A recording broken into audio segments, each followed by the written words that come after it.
Bonjour, je m'appelle Clément Leroy, j'ai 25 ans, je suis psychologue cogniticien et donc je reviens de ce beau voyage en direction du Cap Nord en Norvège. En quelques chiffres, j'ai traversé 15 pays, j'ai réalisé plus de 20 000 km en voiture et je me suis fait accueillir par une cinquantaine de familles pour environ 80 nuits au chaud et 40 nuits en tente. Je souhaitais atteindre le Cap Nord en Norvège pour aller visiter les fjords et les îles Lofoten qui sont vraiment paradisiaques et je me disais, quitte à faire autant de kilomètres en voiture, je me disais autant aller visiter d'abord la Belgique, puis la Hollande, puis l'Allemagne, en fait tous les pays qui étaient sur la route.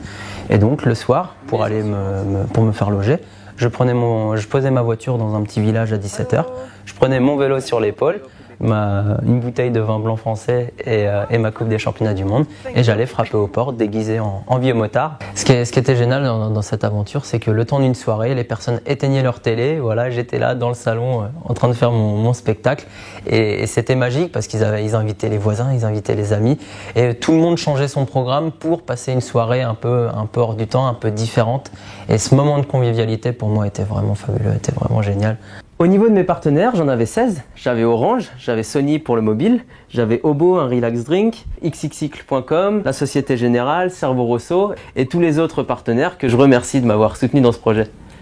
Mon partenariat avec Orange m'a permis en fait d'avoir d'un côté tout ce qui est communication et de l'autre côté tout ce qui est internet. En Norvège, ils ont un super réseau et j'ai pu en bénéficier grâce à Orange. Je me connectais grâce à mon téléphone en partage de connexion et je pouvais retoucher mes photos et les mettre en ligne. Ça me prenait à peu près 1 heure par jour.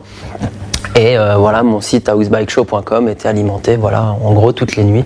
Et donc tous les matins j'avais des dizaines de followers qui venaient se connecter et moi je voyais mes stats grimper petit à petit et je trouvais ça génial.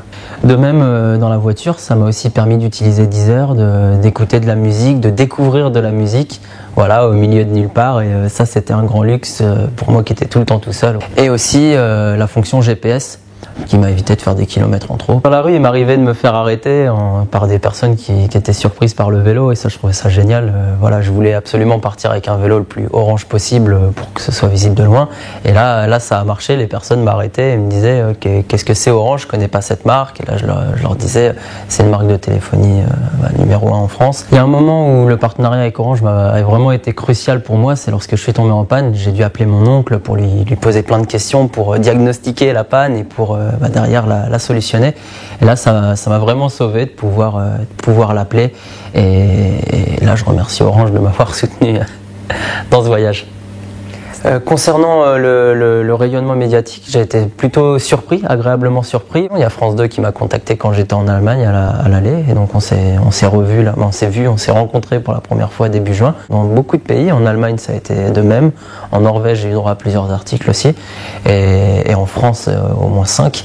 Donc il y avait beaucoup de monde au courant. Ce que je retiens de cette aventure, c'est que vraiment voyager chez l'habitant, c'est fabuleux. C'est que aller frapper aux portes, surprendre et derrière ne pas savoir où on va tomber, je trouve ça tellement riche, tellement incroyable ce qui se passe, notamment quand j'ai rencontré des Samis, des aborigènes dans le nord de la Norvège. J'ai vraiment envie de continuer à vivre ça. J'ai trouvé ça vraiment fort, vraiment intense et je dirais que c'est la rencontre, l'échange qui m'a le plus séduit dans ce projet. En 2014, où on nous dit qu'il y a plein de choses qui ne vont pas, que les temps sont difficiles, qu'il y a beaucoup de chômage, moi aussi j'étais au chômage et j'ai eu cette idée de partir pour réaliser mon rêve en fait. Et tout de suite j'ai été soutenu par mes amis, puis par des marques et ça a tout de suite pris. Et voilà où ça m'a emmené, je suis passé à la télé et demain ça m'emmènera peut-être encore plus loin. Concernant la suite, j'ai pour projet de partir en Australie en fait pour tenter de reconquérir mon titre de champion du monde de surplace.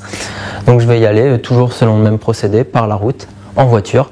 Et le soir, je m'arrêterai et je tenterai de me faire inviter chez l'habitant contre un spectacle de jonglage en équilibre sur mon vélo dans le salon. Donc je vais aller en Inde, au Népal et je repasserai en Thaïlande, en Indonésie et en Malaisie.